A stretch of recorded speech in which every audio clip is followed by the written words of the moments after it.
Welcome to the Colorful Clipboard, where we discuss the building blocks of making dough in childcare. I'm Kate. And I'm Carrie. Welcome back to Colorful Clipboard. We are so excited to take the time to chat with y'all today. And Carrie, let's talk a little bit about what's going on in the world and where do we want to help our directors today? Well, the world blew up last week. We're recording this in between when the world blew up and when you're listening to it. There was I don't know what term to use. The one I've heard most often in the media is an insurrection.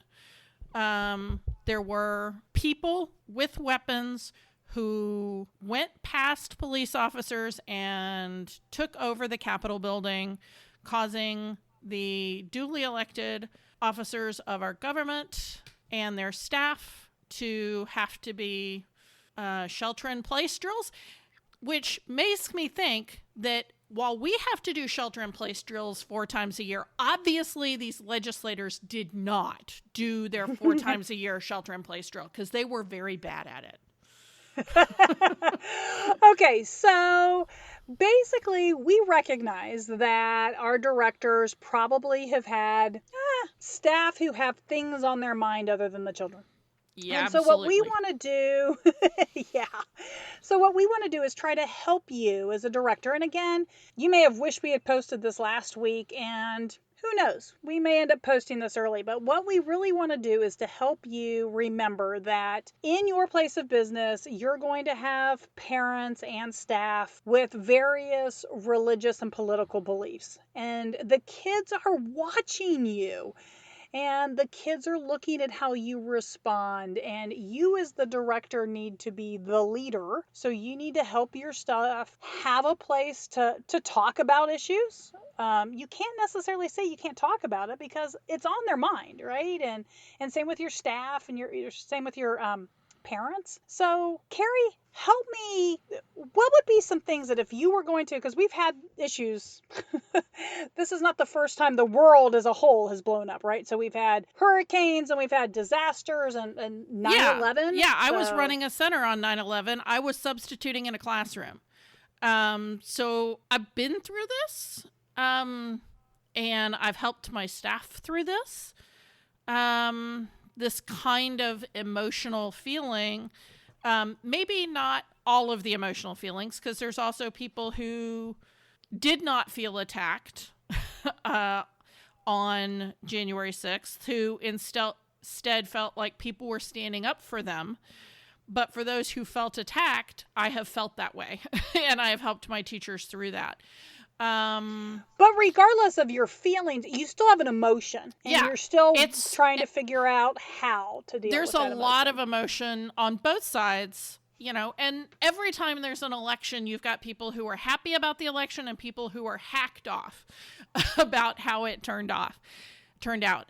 And what we have to do as the leaders at centers is create pockets of time where the people can have those emotions, sort of the pressure let off of those emotions that is professional and is not going to be disruptive to the children. I mean, I think that's one of the most important things. What do you think? So what does that look like? I mean, if you were a director and you come in and you see your staff all huddled around talking to each other, nobody's doing their job, and although you yourself may have some emotion,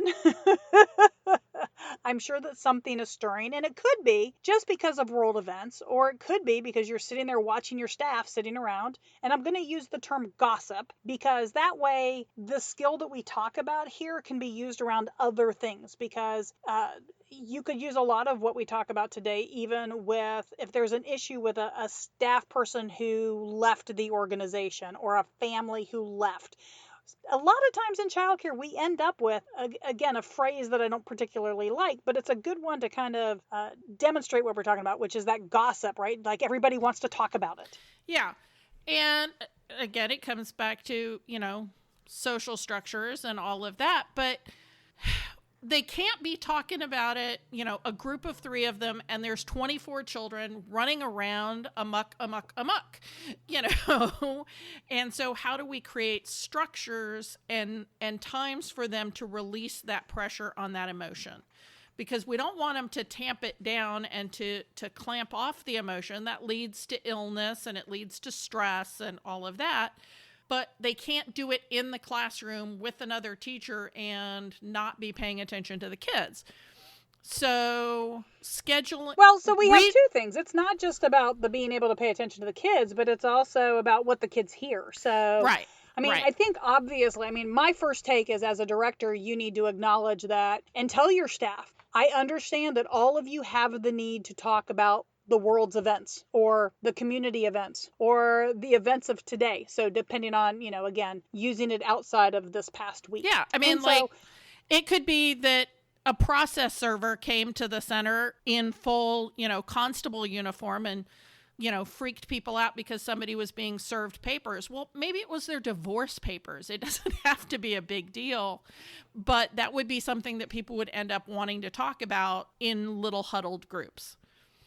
Oh, absolutely. I can think of all kinds of examples, but I think the first thing as a director... That's the most innocuous one that I could think of off the top of my head. Yeah, it's much better than, a drunk parent trying to pick somebody up and stuff like that. Yeah. Step parents, all those things. Wonderful stories that we can probably pull out of the last 30 years. But I think we've got 2 easy techniques here. Maybe I've got 3. Woohoo! Look at me. So one is rearranging the lunch schedule so that instead of, this person goes to lunch and then that person, letting 2 or 3 people go to lunch together so that they can have that time to vent. Okay. And so maybe it's only a 30 that. minute of an overlap, but that works. I also... But hold on. Before we go to the next one, let's talk about that real quick. Okay. So you might make sure that when you're looking at doing this, that you actually have some conversations with staff at the beginning of the morning, letting them all know that this is your plan and asking them to tell you who they would like to take their break with. Yes. Don't make the assumption that you know how your teachers are going to react, because they may have their best friend, but perhaps their best work friend is not who they want to talk to this about. Yeah, absolutely. And I did that on September 11th. We also stayed late. I stayed longer than I wanted to at the center on September 11th because I had staff who weren't ready to go home and have to deal with their at-home life. They needed to process and talk through what had happened. They couldn't go home and fix dinner. They needed to talk through what had happened during the day because they couldn't talk about it during the day because they were watching children. Yeah, sometimes you just need a grown-up. And if you don't have a grown-up who you can talk to, whether it's a family member or even somebody on the phone, because again, we all come from different backgrounds. And so there's a possibility that the people that you work with, you might have somebody in your work world who is a better fit for you to talk through whatever the world issue is that's going on at the time. Okay, so that's number 1, right? So schedule some lunch. Well, that was number 1. Then the after hours was number 2. Okay. And so what's your number 3, Carrie? Give it to me. So the number 3 is having the director clear their decks for the day and saying, I will be available at any time you need to come talk to me during the day. Absolutely. So now, and that was one that I used more when there was a CPS investigation at a center. Yeah, I think that something like CPS, divorce, but again, one of the things that's key as a director is you have to know where you personally stand. You have to be mentally prepared to talk about both sides of an issue or a concern. So be prepared that you have to do your best, or at least make sure that you're really upfront when somebody comes in, that you're going to be looking at this through perhaps a lens that's specifically colored. Like I would have a very different point of view having a conversation with somebody who was having perhaps there was a nasty divorce that kind of comes through your program. And all of a sudden you've got staff that are doing all kinds of talky because they've got, some of the staff were friends with the wife and some of the staff were friends with the husband and blah, blah, blah, blah, blah, blah. And, although parts of me, because, my husband had an ex-wife they had kind of one of those interesting divorces where on a personal level, my ex-husband and I have a very different relationship. So there are some things that I just know I look at things from a very different lens. And so being up front with people who come in and drop in, sit down in your office to chat, you need to know yourself where you stand on whatever the community issue is and how the community issue is being resolved. So if you agree or disagree and if it's something that you can't be objective about, I think you've got to say that. Yeah, and so then that's where, the one great thing about if you can't be objective, I'm not really going to throw Carrie completely under the bus, but there is a reason why All Texas Director and Colorful Clipboard, why we are available as coaches and consultants, because this might be a great time where even on Zoom, you pick up the phone and you have Carrie available. Carrie has made herself hugely available during the whole COVID everything over the last 9 months. And not that she wants to always be your neutral party, but sometimes, and you may have a staff person who is a psychologist or a social worker in their previous life, or you might have a parent who has this skill set. So sometimes it's worth finding that resource before you need it. So, I often talk about, dig your well before you're thirsty. Usually it's in a whole different component. Well, it's you know. that topic we talked about, months ago, building your support team. And this is an ideal time to use your support team. How can you bring in counselors to help your staff? Depending on how severe the issue is, you may need to bring in counselors for your staff. And if you Absolutely. have to come up with it on the day that, somebody drives their car into your building, it's probably not going to be the best day for you to go try to find a counselor for your staff. It would be much better if you already had a counselor in your back pocket. Absolutely. So what we've given you so far are some things to think about related to the staff when the world kind of flips upside down. But you also have to remember you have parents that are still very much a part of your program and children. So, Carrie, let's start with the children component, because I think that it's important to be able to answer the question, at least of those who can talk. So let's go with preschool and above. What is an age-appropriate response if a child asks you or says something like, my daddy or my mommy said? Yeah, I was listening to a podcast after January 6th, and the podcaster said that her kindergartner couldn't sleep and had said, Mommy, are the shooting people just going to big buildings or are they also going to houses? And she had not had the news on in the room with that kindergartner. So the child had picked it up from, it being on in another room or whatever. The child had gotten, or from an older sibling, had gotten the information that there was the conflict in DC.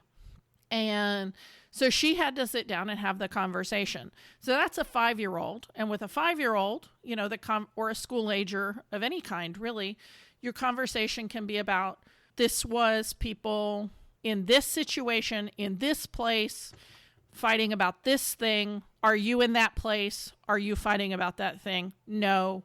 Cool. We don't have to worry about that. Or if it's a hurricane, well, do you live on the coast? No. Then, if you live in Lafayette, Louisiana, it might be an issue. But if you live in Boise, Iowa, where is Boise? Idaho. If you live in Boise, the hurricane is not going to be an issue. So for some of those kinds of issues, you can talk through the location where that is happening and showing them on a globe or showing them on a map how far away it is, or looking at how long it would take to fly from one place to another. Giving them some physical proximity cues can help to calm them down. But if it's wildfires or, that center that had the person drive their car into it, that's going to be a little harder to come up with a developmentally appropriate way to have that conversation. What would you do if you were talking to an old 2 or a young 3 about even just the stuff from January 6th? What are some thoughts that you would have? So I think some of my first thoughts are, making sure that your staff are aware that the kids are going to hear them talk, have heard the parents, grandparents. I do find a lot of times that there are 2 places where the kids get information from people who really don't think about the fact that they're there. One, grandparents. I love grandparents, don't get me wrong, but they don't generally think to filter what they're saying around 2, 3, 4, 5-year-olds, Yep. or even elementary school. I mean, let's be serious. And then the other thing you brought up was older siblings, older cousins, older family members. But I think one that's new, that we definitely need to consider as well are people's phones. And I'm going to say social media because to me, it's been amazing how many times I see toddlers holding their parents' phone going through the grocery store, watching some little show on YouTube. And Yep. unless they're paying for, a specific, service through YouTube, they're still going to get ads. And so you never really know what you're going to get. And so breaking news sometimes falls in that. So I think helping that 2 or 3-year-old, asking them whatever it is that they heard. So what did you hear? What are you concerned about? Letting them tell you. And then, think before you speak. Not assuming that they know all the things. Let them Right. talk Yeah. from where they are. Absolutely. Yeah, because you don't need to give them any more information than what they're dealing with. I've Because seen if that all they happen a heard was few somebody times. died, because they could have heard something as simple as somebody died, right? So maybe that's what they're worried about.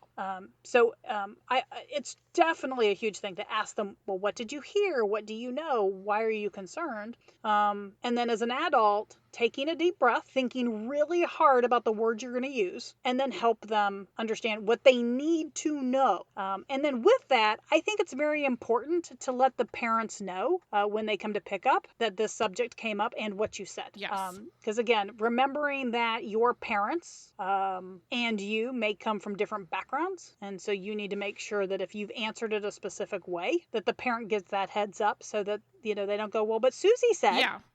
I mean, we haven't really talked through a whole lot what yours and my reactions were to what happened on the 6th. But, you have a husband who has been in various forms of been in the military for donkey's years. And so you may have a very different take on it than I would as a former peace activist. Just those 2 pieces of our backgrounds being different could give us radically different things that we might want to say to a child in that situation. Well, and again, we come from different points of view as well. Well, we have perhaps different perspectives when it comes to even something as simple as how much time am I going to spend energy on doing the research and stuff, because again, I'm here, I'm not there. Right. I think my reactions had I lived in Virginia versus my reactions living in Florida are definitely different. Yeah. My husband was not activated for civil unrest orders, where there were National Guardsmen across the country who were activated for civil unrest orders. So again, either one of those experiences would have also changed my response. And so I had to make conscious efforts to not spend my time. And again, had this happened outside of COVID, where I've already had to be very guarded about to what extent, what news I decided to deep dive or research, because I did find myself, it affected my own mental health. Yep. And so you have to know that about yourself. We have directors who are easily half our age. And so when I think about what I would have done in my 20s, it might have been very different than what I would do now that I'm over 50. So as a director, use your older staff as well, perhaps as sounding boards, because you may not have been through a major world state situation where you have ever had to put yourself in this scenario. So You may not have had a massive hurricane that took out, huge parts of the country. You may not have been old enough to even remember much about 9/11. And so we That want to freaks make sure me that out, by the way. That freaks me out. I mean, when I think about the fact that we absolutely have directors who weren't even born when I got married. So, it's the little things, right? So I have to remember where people were when some of these events that we were using as examples, where you may have been. And so we really don't want to discount your willingness to learn, but you need to be very aware of your own mental health. If you are in a leadership role in your school, you need to be able to be the leader, which often requires think before talk. And I think that's something we get with age. There are some people who can do that naturally at a younger age. I was not one of those people. And so the one thing I've definitely learned in my last 30 years in the industry has been I need to think really hard before I answer that question, whether it's a staff, a parent, but more importantly, a child or a child watching. Yeah, I was going to say what pops into my head is one of my favorite things is, do you need an answer to that right now? Oh, I love that one. And when they say yes, I say the answer is no. That saves me so much time in my life. That has just been a godsend. I don't know where I picked that up. If somebody knows the attribution, send it to me. But I have been using that for 20 years at least. And it just makes my life so much better. But you can't do that with a child because a child does need the answer right now. But for anybody else, you can use it. Absolutely. I mean, one of my favorites that I really have only been using for a couple of years, but it's also really good when having discussions with staff or parents, and especially if it is a controversial or potentially controversial, is the infamous "help me understand" and then shut up. Because then you start to hear, the lens that they're looking at whatever their concern is. Because I do think the more questions that we ask and the more we listen, the better we're going to be able to support our staff and our parents. Absolutely. Well, we know that this has been an emotional week for you and your staff, and we haven't even touched on all the other things that could possibly going on in your head. We know that different states have been affected in different ways. We do still very much have COVID. We have vaccines. We have all of the things that are going on in the world. So take some deep breaths. Be there for yourself. Be there for your teachers. You've got a couple of more weeks probably heading full of emotion on both ends as we go through inauguration. We continue to go into the next phases of vaccinations and vaccine conversations with friends and family. And all I can tell you is please encourage your staff, parents to read, educate themselves. Don't assume everything that they read on social media is the answer. And regardless of any of the current issues we have going on, I'm going to go with for the month of January and February of 2021. And I'm going to say also, make sure you're doing some of those self-care things we were talking about earlier in the year. They are still valid, whether that's chocolate or trashy romance novels or watching Star Trek or Hallmark movies. What is the series that you watch 87 hours of? What's your series? Which one? The one with the cops. The cops one. Oh, the NCIS ones? There you go. NCIS. Whatever it is that is your self-care, fluffy thing to do, this is an excellent week to do some of that. Yeah, so my daughter and I, Fridays are our recovery day. So for her, she is an athlete, Fridays are her recovery day. And we have adopted because also on the Hallmark Channel, it is Christmas movie night. And so we have decided that Fridays all year round are going to be hot cocoa and Hallmark Christmas movies. So I'm very excited about my Friday night. Some of y'all are a lot younger and have a lot more interesting things to do on your Friday nights. But Find whatever that is. It might be soaking in a hot bath, but I agree with Carrie 100%. Take care of yourself.